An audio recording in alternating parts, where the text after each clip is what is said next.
By Sri Lanka's best internet package for online learning and online working with many amazing offers. Call 1212 for more information. Sri Lanka Telecom. ලෙන්ගතුකම වැඩි කරගන්න ලව්ජු රුපියල් 50ට අඩු කළා. මාමේ එන්න අපිට එකක් බොමු.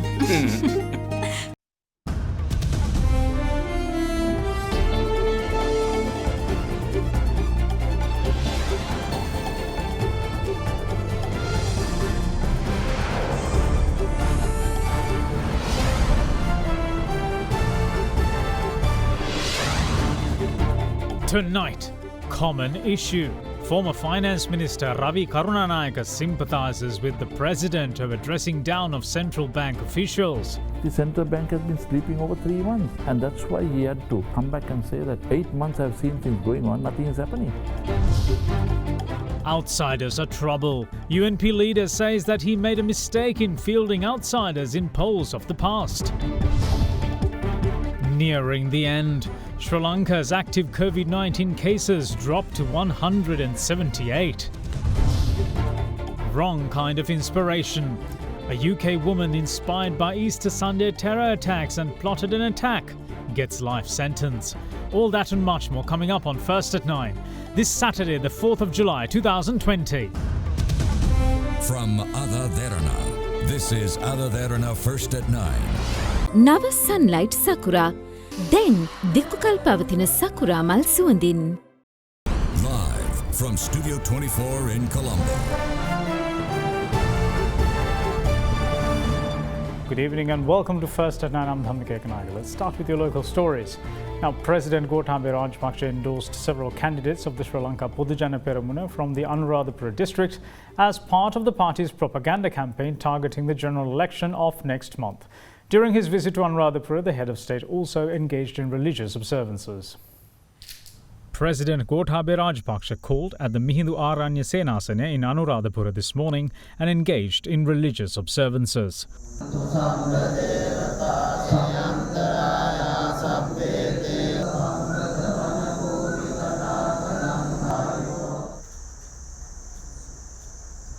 Afterwards, the President called on the Chief Prelate of the Vanavasi Sangha Sabha of the Sri Rohana chapter of the Siam sect, Venerable Galpatha Sumanatera. During the audience, the Thera invoked blessings on the head of state. The President then had a friendly discussion with the devotees present at the premises when he engaged in a field trip of the Senasana.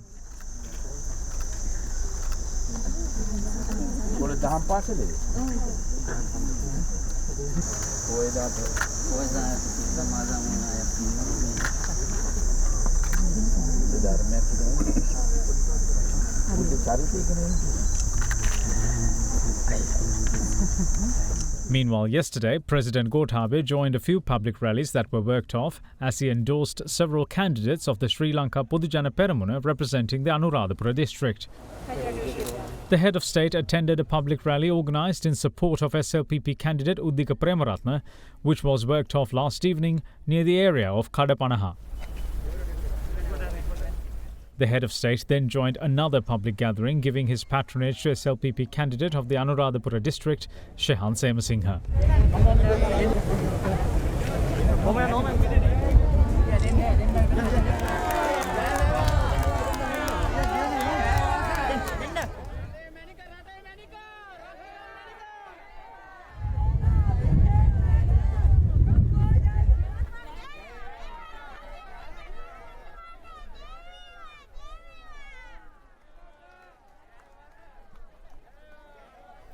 Meanwhile, Prime Minister Mahinda Rajapaksa calls on the people of Sri Lanka to support the development drive being launched with President Gotabaya Rajapaksa at its helm. Addressing an election propaganda rally of the Sri Lanka Podujana Peramuna, the PM said that the President is hopeful of setting up a tyre factory in Hambantota in addition to the 450-acre industrial zone in the area, and that the country's assets should not suffer the same fate as the Hambantota port. An election propaganda campaign organised in support of the Sri Lanka Podujana Peramuna candidates of the Hambantota district was worked off yesterday in the area of Beliatta under the patronage of Prime Minister Mahinda Rajapaksa. දැන් වරායේ මොකද වෙලා තියෙන්නේ? විකුණලා. හම්බන්තොට වරාය දැන් චීන වරාය. ගුවන්තොට වල විකුණන පිළිතුරක් ඇතුවා යම්කිසි රාෂ්ට්‍රානුකූල ප්‍රශ්නයක් නිසා ඒක ප්‍රමාද වුණා. ජනාධිපතිතුමා ගිය වෙලාවෙත් මම ගිය වෙලාවෙත් ඉන්දියානු අගමැතිවරයා කිව්වා මේක අපේ ගමේ වැඩක්. කරුණාකරලා මේකට අත ගන්න එපා. මේවා පිටරටට විකුණන්න නෙමෙයි අපි මේවා හැදුවේ. මේ නව රජයක් ගෝඨාභය රාජපක්ෂ ජනාධිපති කරවලා අලුත් ගමනක් යනවා. රටේ සංවර්ධනය මොකද ගෝඨාභය මහත්තයා මේ පටන් ගත්තම රැය වෙනකම් වැඩ කරන්න කියලා. ඉතින් අපි ඒකට සහාය අපි ලබා දිය යුතුයි. The Prime Minister then participated in a rally organised by the Hambantota district candidate of the Sri Lanka Podujana Peramuna, D.V. Chanaka, at his residence. අද නම් ඉන්න ඕන තරම් ඇවිල්ලා කියන්න අපි දෙන්නම් 20000ක් කියන. හැබැයි ඔය සජිත් මහත්තයා පටන් ගත්තේ කොහෙන්ද? ඉස්සෙල්ලම කිව්වා මං 60000ක් දෙනවා. කවුරු හරි ආර්ථික උපදේශකයෙක් ඇවිල්ලා කිව්වා 60000ක් දෙන්න බෑ කොහොමවත් කියලා. ඊට පස්සේ කිව්වා 25000ක් කියලා. දැන් කියනවා 20000ක් කියලා. හැබැයි ආණ්ඩුවේ හිටියනම් 1000ක්වත් හම්බෙන්නේ නැහැ. කියයි කොස්කොල කන්න ක්‍රෝඩන් කොල කන්න. මේ රටේ හැම පුරවැසියෙකුටම හොඳ වතුර ටිකක් ලබා දෙන වැඩපිළිවෙල අපි ක්‍රියාත්මක කරන්න සූදානම් වෙලා. ඊළඟට අපි දන්නවා රක්ෂා ප්‍රශ්නේ. ඒක ඉදරම අපි කර්මාන්ත පුරයක් හදන්නේ. දැන් හම්බන්තොට ජනාධිපතිවරයා විශේෂයෙන්ම ෆාමසූටිකල් ඖෂධ නිෂ්පාදනය කරන සමාගම් වලට දෙන්න අක්‍ර 450ක් අපෙන් ඉල්ලුවා. ඒක වෙන් කරලා තියෙනවා හම්බන්තොට ඉස්පිරිතාලිකාවෙන් අල්ලලා අක්‍ර 450ක් වෙන් කරගෙන තියෙනවා. ඉතින් දැන් කර්මාන්ත ක්‍රමානුකූලව ගේන්න ඕන. එතුමා ටයර් කර්මාන්ත ශාලාවක් දාන්න හම්බන්තොට බලාපොරොත්තු වෙනවා. ඒකට 135ක් රබර් ලබා දිය යුත්තේ අපි. මොණරාගල, මාතර, කාල්ලි තරුණ තරුණියන් මේ සංවර්ධනයට දායක වෙන්න පුළුවන්කම තියෙනවා. Now, former Prime Minister and leader of the United National Party, Ranil Wickremesinghe, concedes to having made a mistake of fielding outsiders in past elections. Addressing the party's maiden election propaganda rally of the Colombo district, Wickremesinghe also insinuated that the country's people were better off financially during his recent stint in government. The maiden propaganda rally of the United National Party's election campaign in the Colombo district was worked off last evening in the area of Halsdorf in Colombo. ඇත්තටම සමෘද්ධිය ලැබිය යුතු 8,50,000ක් හිටියා. ඒකෙන් අපි 5,25,000කට සමෘද්ධිය ලබා දුන්නා. සජිත්ට මේ අමාත්‍යාංශය මාස 7ක් තිබුණා. SPට මේ අමාත්‍යාංශය අවුරුදු 2කමාරක් තිබුණා. හැරිසන්ට මේ අමාත්‍යාංශය මාස 7ක් තිබුණා. නමුත් තමුන්නාන්සේලා බලාපොරොත්තු වුණ එක්කෙනෙක්ටවත් සමෘද්ධිය ලබා දෙන්නට බැරි වුණා. මං අහන්නේ ගිය අවුරුදු 5ේදී කවුද අලාභයක් වුණේ? තමන් පේමන්ට් එකේ බිස්නස් කරත්, තොග වෙළඳාම කරත් ආදායම් වැඩි වුණාද අඩු වුණාද? මම වැරදි දෙකක් කරා. එකක් තමයි 2010 අපේක්ෂ මුස්ලිම් අපිව 3 දෙනෙක් දැම්මා. කවුරුවත් ආවේ නැහැ. අපි දෙන්නෙක් දැම්මා, දෙන්නම ආවා. 3 දෙනෙක් ඡන්දය කියන්නේ එක මුස්ලිම් മന്ത്രിවරයෙක්වත් නැහැ. දෙන්නෙක් අපේක්ෂව කියන්නේ മന്ത്രിවරු දෙන්නම එනවා. ඒක මතක තියාගෙන ඡන්දෙ දෙන්න කියලා මං කියනවා. ඔය පිටකංකාරයෝ දැන් මේ වැරද්දත් මං කළා තියෙනවා. පිටකංකාරයෝ පිටින් ඇවිල්ලා පිටට පයින්නවා. මොනා කරන්නද? Meanwhile, former Minister of Finance Ravi Karunanayake sees fault with the central bank, saying that the government servants there did not do what was expected of them, leading to a severe dressing down by President Gotabaya Rajapaksa. Speaking to Indivari Amuatha on our current affairs program at Hyde Park on AdaDerana 24, Karunanayake said that Sri Lankan banks are overtly profit-driven in lending when compared to other banks in the region, which in turn discourages the manufacturing sector. Touching on the looming polls, he does not see a contest between the UNP and the breakaway faction, the Samagi Janabalawege, saying those in SJB even failed to get the necessary votes from their own electorates during the presidential election. Ranil Wickremesinghe, former Prime Minister, you're now advocating for his side to win this election against Sajith Premadas's, because we see there's a split in the UNP with the Samagi Janabalawege. Many UNP stalwarts are with Sajith. This so-called lot that has gone out is simply because they were unable to look at the political parties' disciplinary approach, the mannerism in how we are going to do certain things that were there, and most of them that have left are people who lost the presidential election, the electorates that were there. So these people that follow, it is a wishful thinking. If it was so powerful and so popular, you would have won the presidential elections. UMP has a X amount of votes, and that was any case garnered by him. And the rest of it is what was there, which basically couldn't get 1.5 million votes. That was the deficit that was between the two contestants. And the very fact that he was unable to win shows that there was a huge discrepancy between the real want of the numbers that were there. The youth were not there. The business community was not there. The middle class was wondering what was being told. And this was what was told there before. Look at his own district in Hambantota. which he is contesting. When it started, he had 45%, ended he had 24%. With the onset of President Gotabaya Rajapaksa's time as president, he has had to face many challenges, a global health pandemic and economic challenges that come alongside it. What is your take on the way the economy is managed at present? Well, I think you've got to bifurcate the two.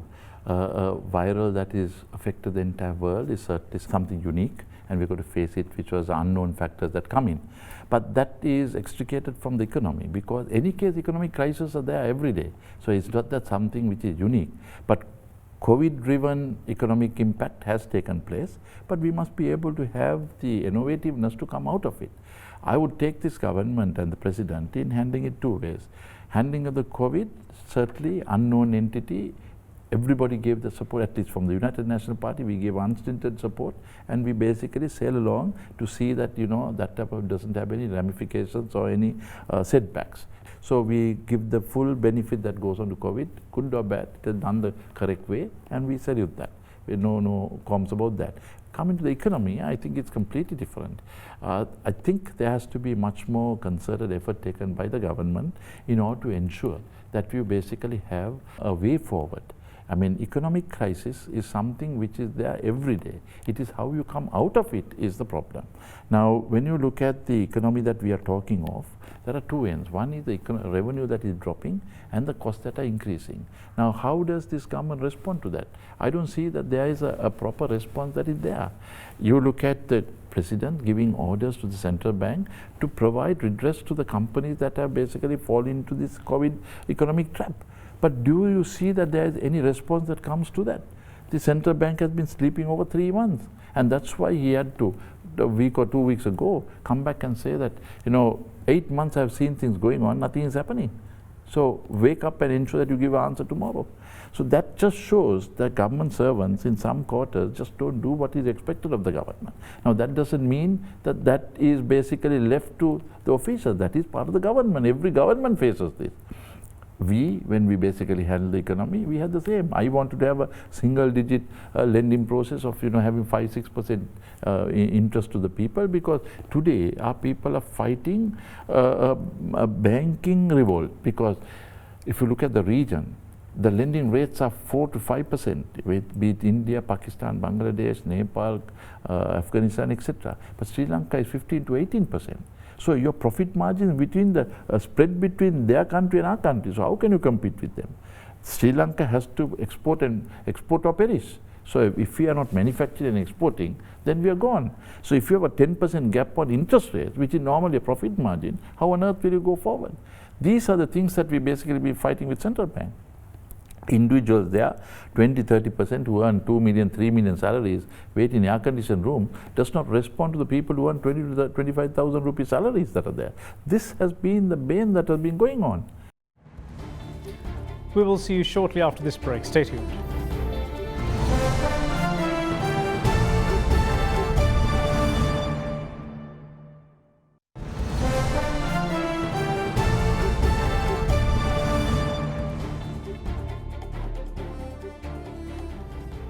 Welcome back. This is First at 9. Now, the manager of the copper company owned by one of the Easter Sunday bombers gave evidence before the Presidential Commission of Inquiry. During his testimony, the company manager gave an insight into the movements of the Cinnamon Grand attacker in the days before the heinous attack. The manager of the copper company owned by the Cinnamon Grand bomber, Inshaf Ahmed, Sanun Mohammad Ishad, gave evidence before the Presidential Commission of Inquiry probing the Easter Sunday terror attacks yesterday. The witness told the commission that the company named Colossus employed 30 Sri Lankans, 20 Indians, as well as Nepali and Bangladeshi nationals. He added that most of the copper piping the company produced was exported to India, and that 370 containers of 20-ton capacity were exported from 2012 to 2019. When the commission asked as to how visa was obtained for foreign nationals, the witness said that it was done via the Ministry of Commerce. He went on to say that on the April 18th, he saw a new Land Cruiser Jeep which Inshaf purchased prior to the attacks. The witness added that 3 years ago, the two brothers Inshaf and Ilham studied Arabic with the Dehiwala Tropical Inn bomber Jamil at the conference hall of the head office. The manager of the Colossus Copper Company said that on the 17th of April in 2019, Inshaf came to his office and asked him to cash a 34 million rupee cheque. From that sum, he said that 5.4 million rupees was deposited in his brother Iflal Ahmed's account, 27.5 million rupees was deposited in Inshaf's account, while 1.1 million rupees was left in the safe. The witness said that another cheque, this time for 5.4 million rupees, was written out the following day. He added that on that day, Inshaf came to the office in a three-wheeler and stuffed the cash into a backpack. Then the witness had noticed a yellow-coloured pair of trousers and a cap inside the bag. He noted that Inshaf came to the office between 7 and 8 p.m. on the 18th of April in his luxury jeep and asked him to place 6.5 million rupees at the back of the vehicle. The witness said that Inshaf then signed 10 blank cheques and gave it to him with the logbook of the new jeep and drove away by himself. The manager of the copper company owned by Inshaf said that Inshaf had booked air tickets for Malaysia for the date of 23rd of April and that in May he was due to set off on a pilgrimage to Mecca. Now, Sri Lanka's march towards complete eradication of feared coronavirus COVID-19 took another leap today, with 22 patients being given the green light to leave hospital. The island has been free of community transmissions since the 30th of April, as imported cases and infections within the Navy cluster solely contributing to fresh cases. Infections there too are on the decline, and the country's coronavirus recovery rate is now over 90%. With various restrictions being put in place to curb the spread of COVID-19 being relaxed, the planetarium too will be able to hold screenings from next week onwards. With 22 persons recovering from the COVID-19 virus today, the country's overall number of recoveries rose to 1,885, dropping the number of active cases to 178. Meanwhile, 3 coronavirus infections were confirmed yesterday, and they were identified as Sri Lankan returnees who were undergoing quarantine. 2 of them are returnees from Madagascar who were undergoing quarantine at the Palvehera facility, while the other is a returnee from the Maldives who was undergoing quarantine at the Punani centre. In the meantime, a total of 17 Sri Lankans who were stranded in the UAE and Qatar were repatriated today. All of them were directed to quarantine centres after being subjected to PCR tests at the Bandaranaike International Airport. In other developments, with 2 naval personnel being given the all-clear today, the overall number of recoveries within the Navy cluster rose to 879, leaving just 25 naval personnel under treatment. Elsewhere, following confirmation yesterday that the detection of a patient in the area of Jintupitia from the day before wasn't in fact a community transmission, police was deployed in the area as a precautionary measure. In the meantime, all screenings at the planetarium that were halted due to the coronavirus pandemic will resume from the 7th of July while adhering to the health and safety guidelines. Corona වෛරසය පැතිරීම වළක්වන්න සබන් යොදා දෑත් සෝදන්න. Now, in other local news, Attorney General Dappula de Oliveira says the public trust in the Police Narcotics Bureau has dropped due to the recent turn of events where its officers were arrested over possible links to drug traffickers. He made these remarks while delivering a special lecture to the officers of the Police Narcotics Bureau yesterday at the office of the Colombo Range Deputy Inspector General of Police. The Attorney General said these institutions cannot make headway unless the corrupt officials are removed. He added that this is the first time such an incident had taken place in the history of Sri Lanka Police.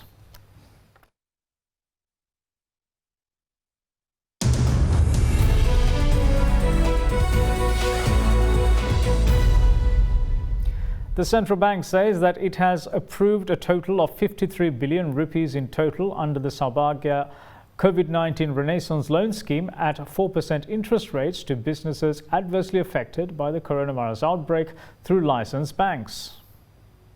The central bank says that the Saubhagya COVID-19 Renaissance loan scheme, which has been implemented in 3 phases, is expected to disburse a total of 150 billion rupees in working capital loans at the rate of 4% per annum, adding that the total of working capital loan facilities provided by the central bank to be disbursed among 20,240 businesses under the loan scheme as of 2nd of July 2020 exceeds 53 billion rupees. These loans carry a repayment period of 24 months, including a grace period of 6 months. Under Phase 1 of the loan scheme implemented with effect from the 1st of April in 2020, the central bank has granted approval for 13,926 loans amounting to 28 billion rupees. Out of approved loans, licensed banks have already disbursed more than 21 billion rupees among 10,270 affected businesses and individuals island-wide as of the 2nd of July 2020. Under Phase 2 of the loan scheme implemented with effect from the 19th of June, the central bank says it approved 6,314 loans amounting to 25 billion rupees. Out of 53 billion rupees approved under both Phase 1 and 2 of the scheme, 45% has been provided to businesses in the services sector led by trade services, 38% among businesses in the industry sector and 17% among the agriculture sector. Under the Phase 3, the central bank says it announced a credit guarantee and interest subsidy with effect from the 1st of July, with a view to accelerating lending at 4% per annum using the already available excess liquidity with licensed banks and to ensure adequate flow of funds for businesses which lack collateral to back their creditworthiness. Accordingly, the CBSL says that it will share a major portion of credit risk of end borrowers while providing an interest subsidy of 5% per annum to banks to cover their cost of funds. The credit guarantee provided by the central bank ranges from 80% for the smaller loans to 50% for relatively larger loans. It adds that the submission of loan applications under the loan scheme can be made to respective banks until the 31st of August 2020. European stocks fell yesterday after gaining ground during the week as a surge in US coronavirus cases made investors less optimistic about prospects for a rebound in the global economy. The benchmark index closed down 0.8% with trading volumes thin because of a US market holiday, and the index logged a 2% weekly gain. Hopes of a COVID-19 vaccine and signs of the global economy recovering from the health crisis supported markets this week. But investors have become less optimistic about further gains as the United States set a new daily global record for COVID-19 cases last Thursday. Among individual movers, Germany's delivery hero rose 4.7% after the takeaway food company said its order growth nearly doubled in the second quarter. France's utility firm EDF jumped 5.6% after it revised upwards its 2020 nuclear output target.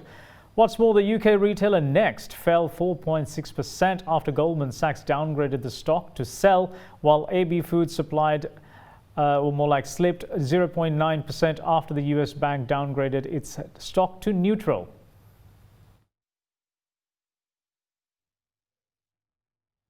Meanwhile, oil fell below $43 a barrel yesterday as a resurgence of coronavirus cases raised concern that fuel demand growth could stall, although crude was still headed for a weekly gain on lower supply and wider signs of economic recovery. Brent crude was down 38 cents at $42.76 a barrel, and US West Texas Intermediate crude fell 44 cents to $40.21. Both benchmarks rose more than 2% last Thursday, buoyed by strong US June jobs figures and a drop in US crude inventories. Brent is still on track for a weekly gain of 4%. Signs of economic recovery and a drop in supply after a record supply cut by OPEC Plus have helped Brent more than double from a 21-year low below $6 reached in April. OPEC oil production fell to its lowest in decades in June, and Russian production has dropped to near its OPEC Plus target.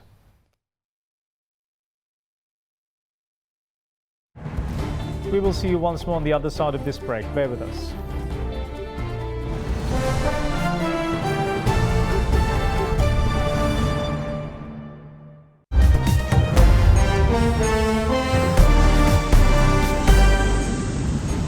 Welcome back. You're watching First at 9.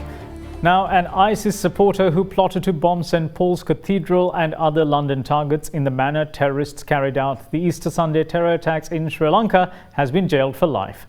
The 37-year-old mother from Hayes in West London told police she had been inspired by ISIS bombings that killed almost 300 people in the island.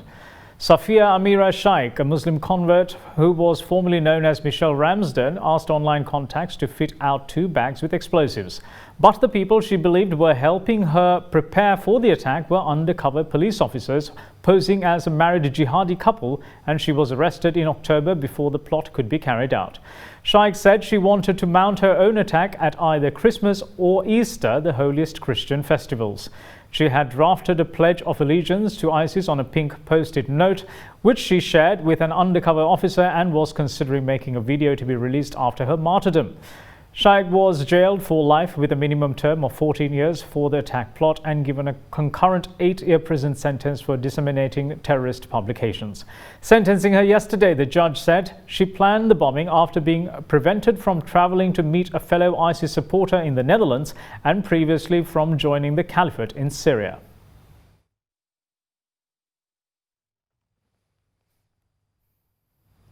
Now, the United States recorded its highest daily COVID-19 infections to date during the past day, with 57,683 cases, taking the country's overall number of coronavirus cases close to 2.8 million. In the meantime, Spain's northeast Catalonia region placed restrictions on 200,000 people as a result of a surge in novel coronavirus cases. Data from the Johns Hopkins University showed that the United States reported 57,683 COVID-19 cases the previous day, making Friday the 3rd consecutive day the country logged more than 50,000 new cases. The Baltimore-based university tracker showed the total number of cases in the US since the pandemic reached there at over 2,790,000. The university also confirmed a further 728 fatalities, bringing the total of deaths in the US owing to the coronavirus at 129,405. Meanwhile, Spain's northeast Catalonia region has placed restrictions on 200,000 people amid a surge in new COVID-19 infections. The move comes as Spain's hospitality sector was hoping to salvage what remains of the all-important summer season. In the meantime, according to the country's Ministry of Health, India reported its biggest single-day spike of 22,772 coronavirus cases and 442 deaths. COVID-19 positive cases in India now stand at 648,315, while 18,655 people have died of COVID-19. In Australia, the country's second most populous state, Victoria, reported its biggest jump in coronavirus cases since last March today, forcing it to expand stay-at-home orders to 2 more suburbs, sending 9 public housing towers into a complete lockdown. The southeastern state recorded 108 new cases, up from 66 yesterday, and more than 70 new cases in each of the previous 4 days, forcing authorities to reimpose lockdowns in more than 30 suburbs earlier in the week. South Korea, meanwhile, reported 63 new cases of the coronavirus, continuing a week-long resurgence as new clusters pop up in various parts of the country. The figures announced by the Korea Centers for Disease Control and Prevention today brought national totals to 13,030 infections, including 283 deaths. 28 of the new cases were reported from the densely populated Seoul metropolitan area, where about half of South Korea's 51 million people live.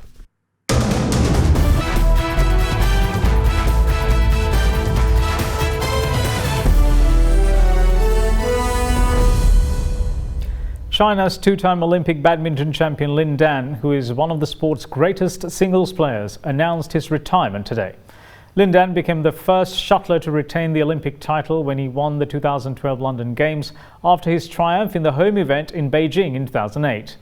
He also won all the sport's major titles, including 5 gold medals at the World Championships between 2006 and 2013 and 6 All-England crowns.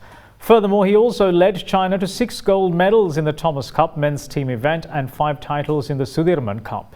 He also helped the national side to 3 gold medals in the team event and 2 individual singles titles at the Asian Games.